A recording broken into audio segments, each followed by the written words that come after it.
I got the opportunity to meet 6 rich Ghanaian men, and I asked them this question: why are they not building factories for the youth of this country to get a job to do? These 6 rich businessmen burst into laughter as if I have said something funny. Then one said, "The people shouting no food, no jobs are all thieves." The writer said, I said, "Really?" I was shocked. And the man then went on. He said, "I run a manufacturing business and trading business." He said, "The biggest challenge in my manufacturing business is not electricity. It is not infrastructure. The biggest challenge is getting honest staff. Everyone we hire appears to be on a mission to steal as much as possible. They will inflate invoices, recording less than the actual number of units produced. The worst part of it all is that all the fraud we have uncovered is not done by a single person. It is usually many staff who collude with each other, from the production line to sales to finance and even to top management." The businessman said, "There was a year I overhauled management 3 times. I now use Indian expatriate management. So competent, so honest, and so straightforward. I thought they were expensive at first, with all the visa fees, accommodation, house staff, but now that the losses due to staff theft have been reduced to a minimum and efficiency increased, the Indian management has turned out to be cheaper than the previous African Ghanaian management. Now all sensitive positions involving money go to Indians. Africans are only allowed in non-sensitive positions."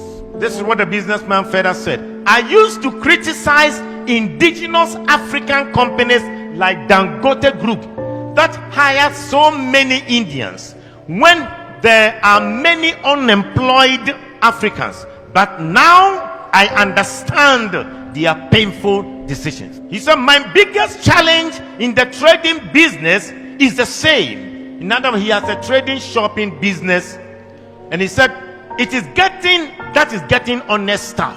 The form of trading occurs in open market and involves staff having access to huge sums of money running into few millions. I know how much I pay to security companies to provide the escort for the staff, not to prevent robbery, but to ensure that the staff will go straight to the bank and will not run away with the money. This money spent on security companies is even enough to be declared as profit."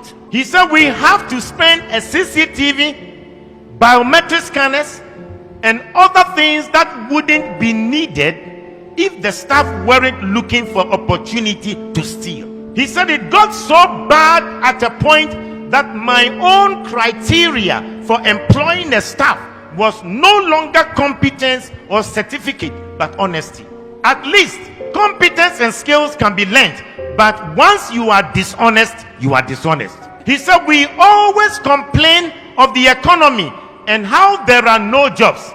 I know people abroad who would have loved to set up job creating businesses in Ghana, but they can't because they can't get a trustworthy person to manage the business." He said, "I know people in Ghana with so much money.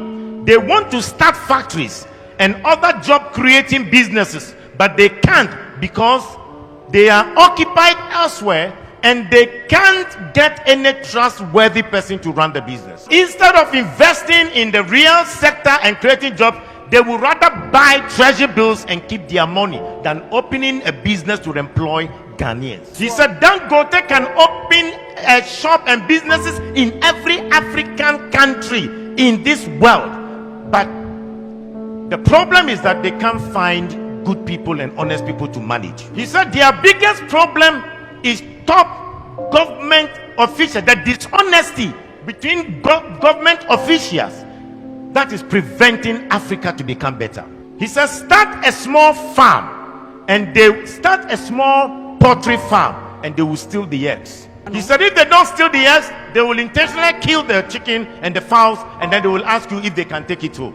That's an entertainment center or a game center, and then the money will go into the pockets of the workers. He said the day the sales will go very high, that is when the business owner is there himself. He said they forget that they are eating your money, but they are also eating their future. Buy a car and let somebody run it as a taxi, and then they will finish you. Start a restaurant, and the people will take half of the foodstuffs into their house for food.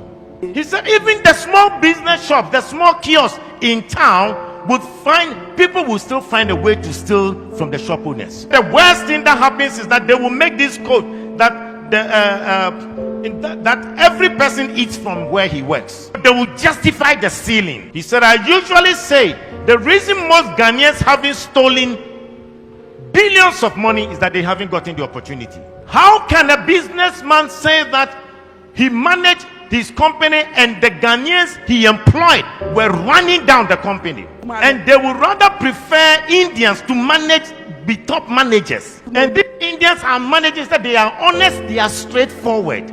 The Indians are not Christians, but most companies in Africa have trusted them because they can run their companies very well. 70% of the population are Christians here in Ghana. 17% or 16% are Muslim. You put that together, over 92% of the people in Ghana are religious. So you ask yourself the question, what is the use of going to church?